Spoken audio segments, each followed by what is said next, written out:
What's going on, guys? Gabe with Review Dork, and today's video is going to be a little bit different. More Hallmark Review Dork. We'll throw some jokes in there. Applejack's is sitting back there like all depressed and tired and moody. He has to work. Not my fault. He's got a shitty schedule with school. Better graduate, bro. Now, before we look at the chart, guys, I want to talk about the psychology, and I posted this on Twitter. Don't believe everything you think. The market is in a long-term uptrend. Your mind works in the present trend. Fight or flight decisions are impulsive. Control them, and you control your financial future. After all, the investment isn't in the stock, it's in yourself. Over time, we know the NASDAQ, S&P, the Dow Jones, they move historically in an uptrend. When you look at your portfolio or you look at the minute price action, your trend is this big. When you are influenced by a trend that small, you tend to make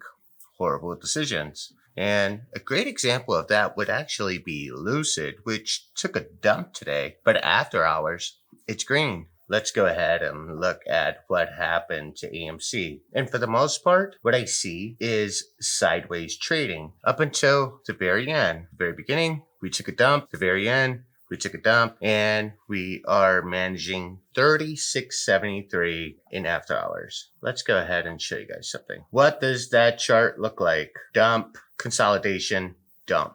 Let's go ahead and look at the S&P. We had a dump, then we had some consolidation, a little bit of a rise, and then a dump. When we look at the Dow, we see a dump, and then we see a dump at the end. You see the pattern here? No.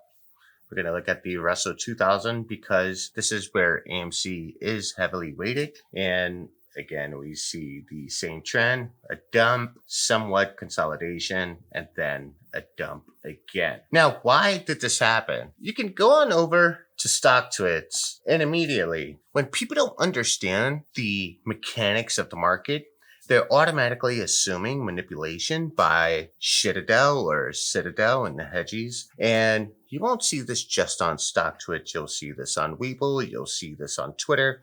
And people tend to find an answer or the most simplest answer to something, especially when they don't understand, where the more complex answer is the market went through a menstrual cycle. But why did it?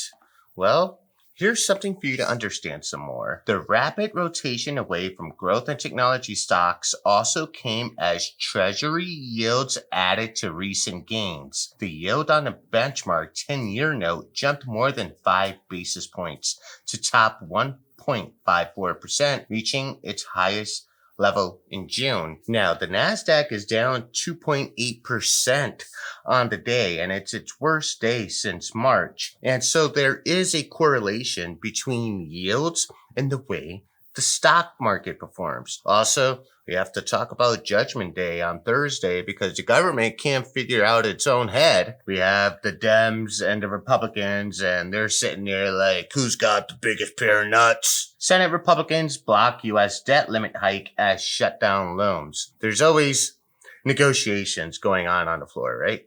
And so this is more of just a power move by the Republicans. And again, the market ultra sensitive to what these idiots are doing, ultra sensitive to what the yields are. And that's really it. You as an investor, your job is to not be ultra sensitive. Now, it doesn't matter what social platform you go to. You're going to have your yays and nays. You're going to have people who have a positive outlook on AMC. You're going to have your shills and your bots. The thing is that you cannot continue to give these hedgies so much power.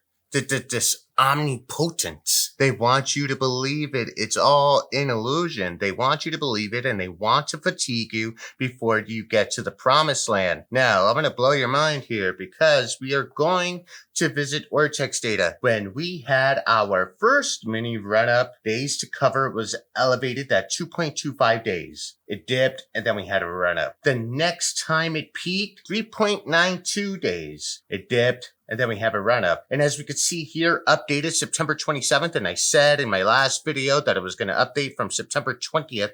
And September 20th, we saw days to cover sitting around 1.61. We are elevated over 2. Also, short interest, 106 million shares estimated short. Also, current short interest percentage of the free float. Guys, we're breaking records here. You have to understand, I keep saying that days to cover is part of the ingredient of the tendy sauce, and it's part of the octane that goes into the fuel and sends us to the moon. We go ahead and we look at the volume today, 39 million. And we've seen this as an ongoing trend. Guys, there's nothing to worry about. There's nothing to fret about. Stop giving the shorts and the hedgies that much power. In fact, they are more afraid of apes than we are of them. Remember, you're not investing in the stock. You're investing in yourself. This is Gabe. I'm signing out. Peace.